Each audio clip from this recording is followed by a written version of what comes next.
ओम श्री गणेशाय नमः। ओम श्री गुरुभ्यो नमः। ओम श्री वासुदेवाय नमः। Namaste to everyone. On behalf of International Sanskrit Academy, I, Dr. Murali, welcome each and one of you for this Sunday chanting sessions. Today we are going to recite the Shrimad Bhagavad Geeta, chapter 3rd. Going to discuss a little bit the meaning of the chapter 3. So first we will do invocations. We are going to pray Lord Ganesha, Lord Shiva, our Gurudev, and we will do beginning prayer of Shrimad Bhagavad Geeta. Then we will recite chapter 3 of Bhagavad Geeta. After that we will do Geeta Arati. Then we will discuss the meaning of chapter 3. And at last, closing prayer. Let us do the invocations.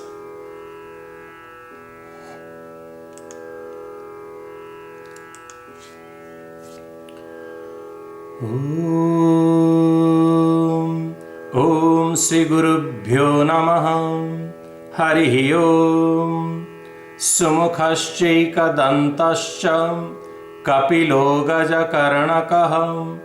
lambo-darashca vikato vighna-naasho vinayakah dhuumra-ketur-gaNaa-dhyakSho bhaala-candro gajaa-nanaH vakra-tunDa surpa-karNa Hridayaadinyaasa skanda-puurvajaH ShoDa-shaitaani namani yah pathec-chRiNuyaa-dapi vidhyaa-rambhe vivahe cha praveshe nirgame tatha sangrame sankate chaiva vighnas-tasya na jayate.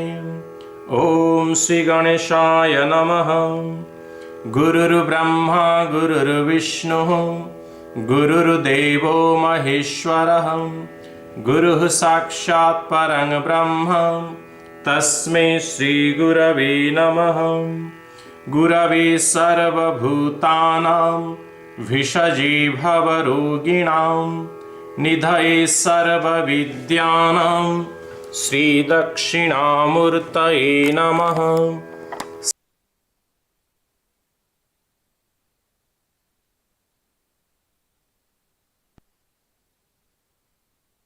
Paryantam Vande Guru Paramparam. Om Shanti Shanti Shanti. Now, going to do the beginning prayer of Shrimad Bhagavad Geeta.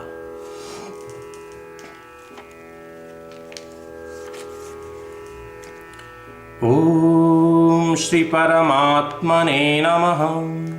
Shrimad Bhagavad Geeta Atha Karanyaasa. Om Asya Shrimad Bhagavad Geeta Mala Mantrasya Bhagavan Vedavyasa Rishihi Anushtup Chandaham Shri Krishna Paramatma Devata Ashocyananvashocastvam pragyavadangsha bhashashem iti bijam sarvadharman parityajyam mamekam sharanang brajam iti shaktihi ahang tva sarva papebhyo mokshayishyami ma shucham iti kilakam Nainam chindanti shastrani Nainam dahati pavakam Ityangushthabhyang namaha Na chainam kledayantyapo Na shoshayati marutam Iti tarjanibhyang namaha Achedyoyam adahyoyam Akledyo shoshya evacham iti madhyamabhyam nityah sarvagatah sthanuh achaloyam sanatanam इत्यनामिकाभ्यां नमः। पश्य मे पार्थरूपाणि शतशोऽथ-सहस्रशम् इति कनिष्ठिकाभ्यां नमः। नानाविधानि दिव्यानि नानावर्णाकृतीनि च इति करतलकरपृष्ठाभ्यां नमः। इति करन्यासः। अथ हृदयादिन्यासः। नैनं छिन्दन्ति शस्त्राणि नैनं दहति पावकम् इति हृदयाय नमः। न चैनं क्लेदयन्त्यापो न शोषयति मारुतम् इति शिरसि स्वाहा। अच्छेद्योऽयमदाह्योऽयम् अक्लेद्यो शोष्य एव च इति शिखायै वषट्। नित्यः सर्वगतः स्थाणुः अचलोऽयं सनातनम् इति कवचाय हुम्। पश्य मे पार्थरूपाणि शतशोऽथ-सहस्रशम् इति नेत्रत्रयाय वषट्। नानाविधानि दिव्यानि नानावर्णाकृतीनि च इति अस्त्राय फट्। श्रीकृष्णप्रीत्यर्थे पाठे विनियोगः। ॐ पार्थाय प्रतिबोधितां भगवतां नारायणेन स्वयं व्यासेन ग्रथितां पुराणमुनिना मध्ये महाभारतम् अद्वैतामृतवर्षिणीं भगवतीम् अष्टादशाध्यायिनीम् अम्ब त्वामनुसन्दधामि भगवद्गीते भवद्वेषिणीम्। ॐ शान्तिः शान्तिः शान्तिः। Now please come to chapter 3 of Bhagavad Geeta.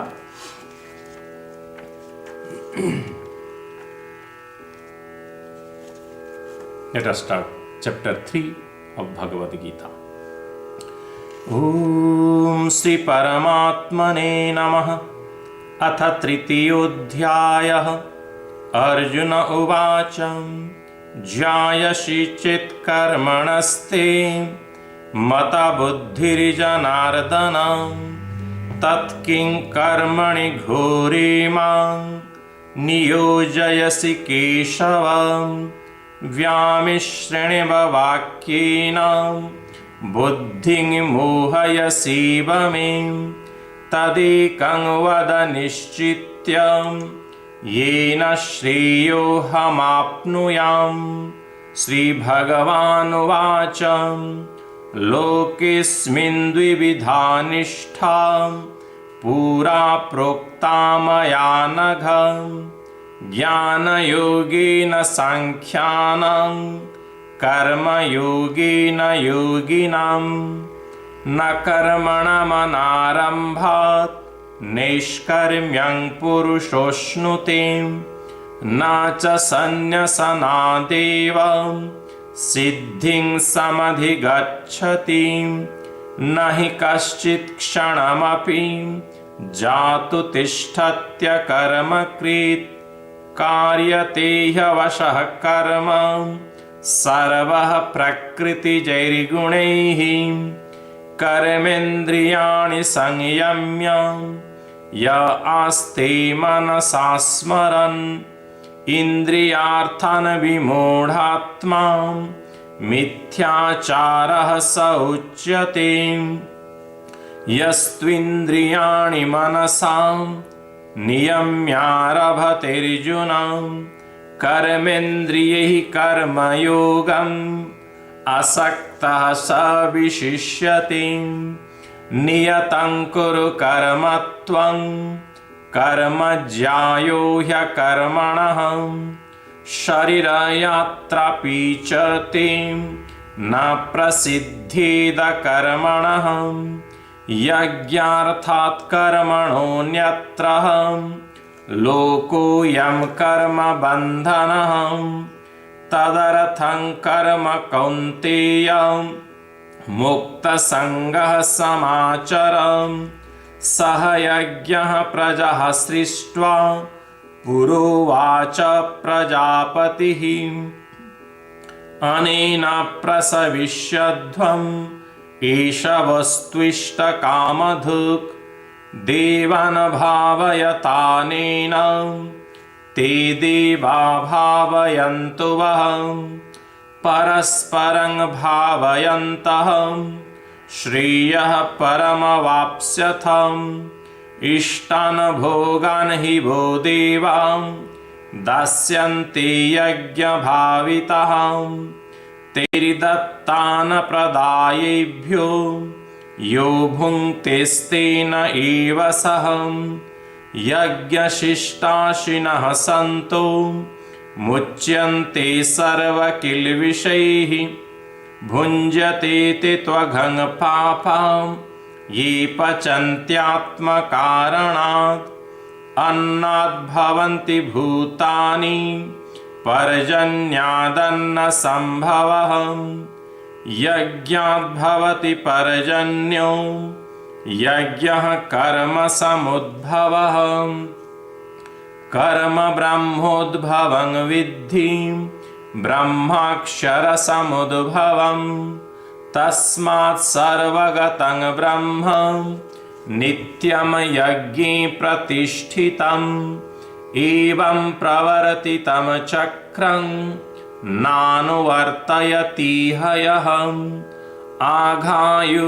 आघायुरिन्द्रियारामो मोघं पार्थ स जीवति यस्त्वात्मरतिरेव स्यात् आत्मतृप्तश्च मानवः आत्मन्येव च सन्तुष्टः तस्य कार्यं न विद्यते नैव तस्य कृतेनार्थो नाकृतेनेह कश्चन न चास्य सर्वभूतेषु कश्चिदर्थव्यपाश्रयः तस्मादसक्तः सततं कार्यं कर्म समाचरम् असक्तो ह्याचरन् कर्म परमाप्नोति पुरुषः कर्मणैव हि संसिद्धिम् आस्थिता जनकादयः लोकसङ्ग्रहमेवापि सम्पश्यन् कर्तुमर्हसि यद्यदाचरति श्रेष्ठः तत्तदेवेतरो जनः स यत्प्रमाणं कुरुते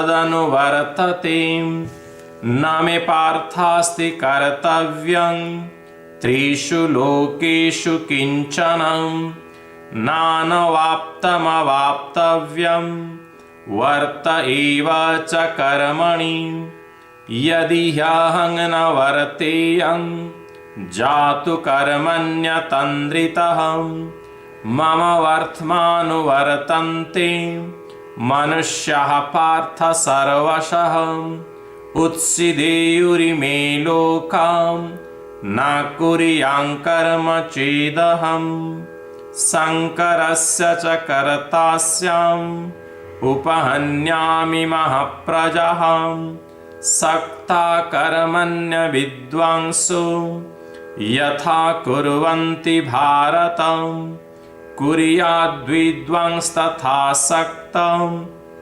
चिकीर्षुर्लोकसङ्ग्रहं न बुद्धिभेदं जनयेत् अज्ञानां कर्मसङ्गिनां जोषयेत् सर्वकर्माणि विद्वान् युक्तः समाचरन् प्रकृतिः क्रियमाणानि गुणैः कर्माणि सर्वशः अहङ्कारविमूढात्मा कर्ताहमिति मन्यते तत्त्ववित्तु महाबाहो गुणकर्मा विभागयोः गुणागुणेषु वर्तन्त इति मत्वा न सज्जते प्रकृतिर्गुणसम्मूढः सज्जन्ति गुणकर्मसु तान् कृत्स्नविदो मन्दान् कृत्स्नविन्न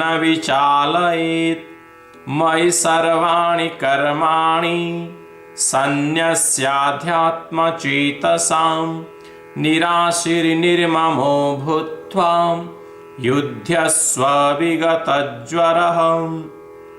ये मे मतमिदं नित्यम् अनुतिष्ठन्ति मानवः श्रद्धवन्तो न सूयन्तो मुच्यन्ते तेऽपि कर्मभिः। ये त्वेतदभ्यसूयन्तो नानुतिष्ठन्ति मे मतम् सर्वज्ञानविमूढांस्तान् विद्धि नष्टान् चेतसः। सदृशं चेष्टते स्वस्याः प्रकृतिर्ज्ञानवानपि प्रकृतिं यान्ति भूतानि निग्रहः किं करिष्यति। इन्द्रियस्येन्द्रियस्यार्थे रागद्वेषौ व्यवस्थितौ तयोर्न वशमागच्छेत् तौ ह्यस्य परिपन्थिनौ। श्रेयान् स्वधर्मो विगुणः परधर्मात् स्वनुष्ठितात् स्वधर्मे निधनं श्रेयः परधर्मो भयावहः। अर्जुन उवाच अथ केन प्रयुक्तोऽयं पापं चरति पूरुषः अनिच्छन्नपि वार्ष्णेयं बलादेव नियोजितः। श्रीभगवानुवाच काम एष क्रोध एष रजोगुणसमुद्भवः महाशन महापाप्मा विद्धेनामिह वैरिणम्। धूमेनाव्रियते वह्निः यथादर्शो मलेन च तथोल्बेनावृतो गर्भः तथा तेनेदमावृतम्। आवृतं ज्ञानमेतेन ज्ञानिनो नित्यवैरिणा कामरूपेण कौन्तेय दुष्पुरेणानलेन च। इन्द्रियाणि मनोबुद्धिः अस्याधिष्ठानमुच्यते। एतैर्विमोहयत्येषं ज्ञानमावृत्य देहिनं। तस्मात् त्वमिन्द्रियाण्यादौ नियम्य भरतर्षभ पाप्मानप्रजह्येनं ज्ञानविज्ञाननाशनम्। इन्द्रियाणि पराण्याहुः इन्द्रियेभ्यः परं मनः मनसस्तु परा बुद्धिः यो बुद्धेः परतस्तु सः। एवं बुद्धिः परं बुद्ध्वा संस्तभ्यात्मानमात्मनां जहि शत्रुं महाबाहो कामरूपं दुरासदम्। ॐ तत्सदिति श्रीमद्भगवद्गीतासूपनिषत्सु ब्रह्मविद्यायां योगशास्त्रे श्रीकृष्णार्जुनसंवादे कर्मयोगो नाम तृतीयोऽध्यायः। ॐ शान्तिः शान्तिः शान्तिः। Please come to Gita Mahatmyam, the glory of Shrimad Bhagavad Geeta. Om Ath Mahatmyam Gita Shastramidang Punyam Yah Pathit Prayatah Puman Vishnuh Padamavapnoti Bhayashokaadivarjitah। गीताध्ययनशीलस्य प्राणायामपरस्य च नैव सन्ति हि पापानि पूर्वजन्मकृतानि च मलनिर्मोचनं पुंसां जलस्नानं दिने दिने सकृद्गीताम्भसि स्नानं संसारमलनाशनं गीतासु गीतकर्तव्यां किमन्यैः शास्त्रविस्तरैः या स्वयं पद्मनाभस्य मुखपद्माद्विनिःसृतां भारतामृतसर्वस्वं विष्णुर्वक्त्राद्विनिःसृतं गीता गङ्गोदकं पीत्वा पुनर्जन्म न विद्यते सर्वोपनिषदो गावो दुग्धा गोपालनन्दनः पार्थो वत्सः सुधीर्भोक्ता दुग्धं गीतामृतं महत् एकं शास्त्रं देवकीपुत्रगीतम् एको देवो देवकीपुत्र एव एको मन्त्रस्तस्य नामानि यानि कर्माप्येकं तस्य देवस्य सेवाम् ॐ शान्तिः शान्तिः शान्तिः हरिः ॐ. Let us do Geeta Arati. ॐ जय भगवत गीते मैया जय भगवत गीते हरिः कमल विहारिणि सुंदर सुपुनीते ॐ जय भगवत गीते कर्म सुमर्म प्रकाशिनी कामासक्तिहरां तत्त्वज्ञान विकाशिनी विद्या-ब्रह्मपरा ॐ जय भगवत गीते निश्चल भक्ति विधायिनी निर्मलमलहारी शरण रहस्य प्रदायिनी सबविधि सुखकारी ॐ जय भगवत गीते राग द्वेष विदारिणी कारिणी मोद सदा भव भयहारिणी तारिणी परमानंद प्रदा ॐ जय भगवत गीते आसुर भाव विनाशिनी नाशिनी तमरजनी देवी सद्गुणदायिनी हरिरसिका सजनी ॐ जय भगवत गीते समता त्याग सिखावनी हरिमुख की बानी सकल शास्त्र की स्वामिनी श्रुतियों की रानी ॐ जय भगवत गीते दया सुधा बरसावनी मातु कृपा की जय हरिपद प्रेम दान कर अपनो कर लीजय ॐ जय भगवत गीते ॐ जय भगवत गीते मैया जय भगवत गीते हरिः कमल विहारिणी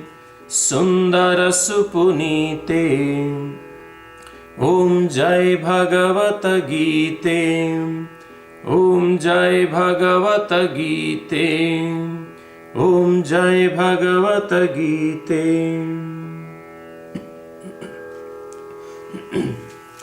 We completed the Geeta Arati. Let us go the meaning of chapter 3. Chapter 3 known as Karma Yoga. The yoga excuse me, the yoga of action. That means through the action if we devoted our action as the service of God, service of human being, service of the all beings, then that karma transfer into yoga, and that yoga will take us what is the goal of our life, to realize the God. So this chapter known as Karma Yoga, and on this chapter if you can see there is 43 verses. From number 1 to number 2 verses is a doubt about Arjuna. Then number 3 to number 8, that blessed Lord Krishna told that Jnana Yoga and the Karma Yoga are complementary. For number 9 to 13 is described the greatness of the yajna, and number 14 to 16 the wheel of life, number 19 to 26 that what is the self-knowledge aspirant ought to do as a spiritual seeker, or self-knowledge aspirant, what we ought to do. The number 27 to 32, it describes how we can root out our ego. And number 33 to 35, it describes the natural way of practice spirituality, and at last describe the origin of sin. If you look at the first part, the doubt of Arjuna, the previous chapter, Lord Krishna told that Jnana Yoga is the best. Then the doubt of Arjuna's mind, saying, "Oh Lord, if you say Jnana Yoga is best, then why you are forcing me to fight? Fight is the Karma Yoga. So I am getting confused. I don't know what to do. Please clear all my doubts." Then Lord Krishna described him that Jnana Yoga and Karma Yoga are complementary. Lord Krishna told that one person cannot stay for a moment without action, because the beings are driven by the gunas, the sattva, raja and tama, and that guna is born from the prakriti, from our body, and they force us to do the karma. That's why every moment we have to do karma. And also Lord Krishna described the hypocrites, what they do. Now they control the organ of actions by dwelling in their mind on the objects of the senses. That means we sitting quietly but thinking all the wrong things. But saying who is the wise? What they do? They restraining the senses by mind from the object, and the organ of actions they use for the development of the world. That's why Lord Krishna told, "Oh Arjuna, you must engage with the action, the yuddha. That action must go to the Karma Yoga." Then they described the greatness of the yajna. Yajna, normally we say the havans, that is also part of the yajna.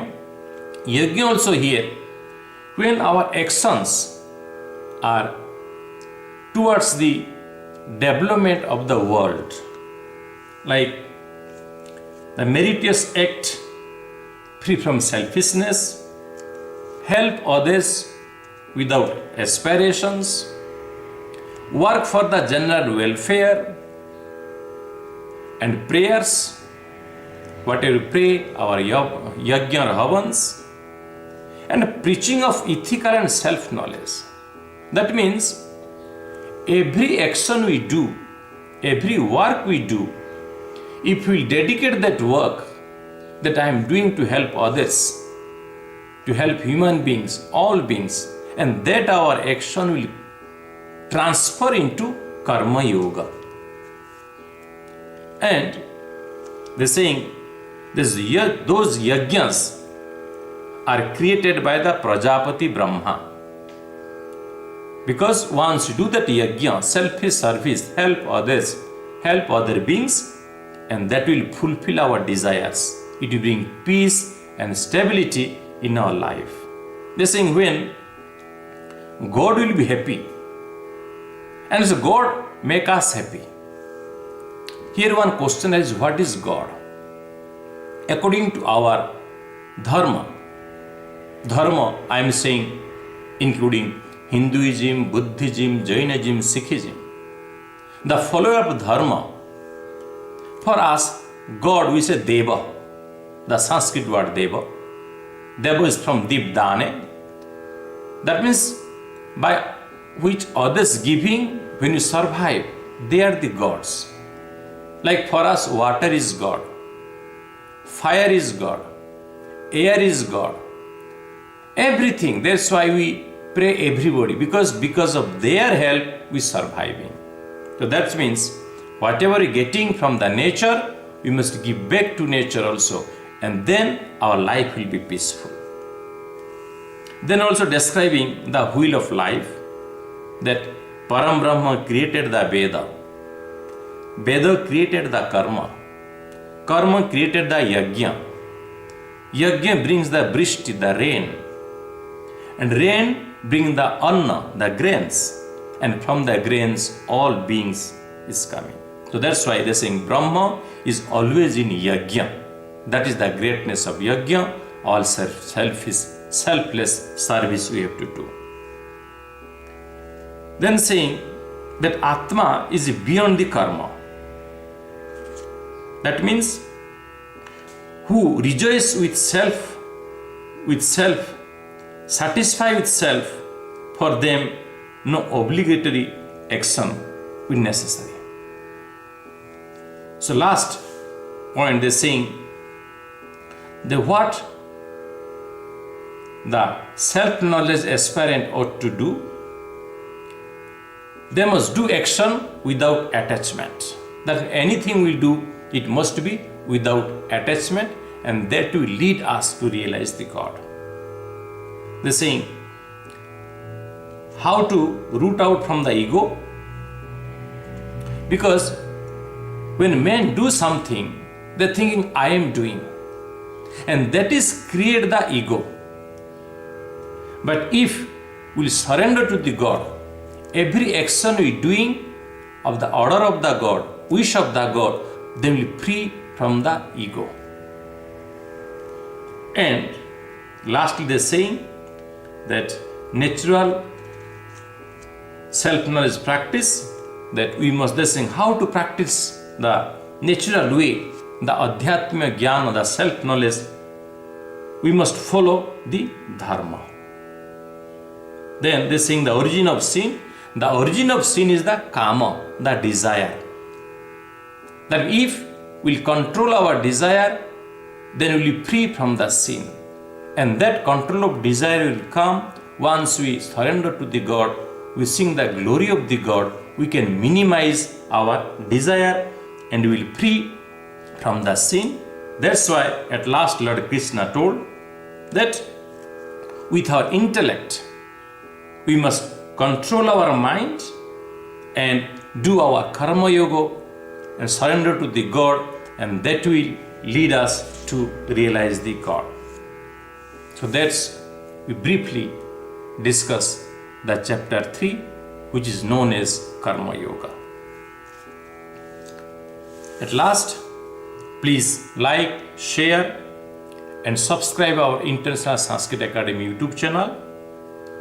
And thank you all for joining this wonderful session of chanting Shrimad Bhagavad Geeta. Thank you all. Let us do the concluding prayer. Om द्युः शान्तिः अन्तरिक्षं शान्तिः पृथिवी शान्तिः आपः शान्तिः ओषधयः शान्तिः वनस्पतयः शान्तिः विश्वे देवाः शान्तिः ब्रह्म शान्तिः सर्वं शान्तिः शान्तिरेव शान्तिः सामा शान्तिरेधि। ॐ शान्तिः शान्तिः शान्तिः हरिः ॐ।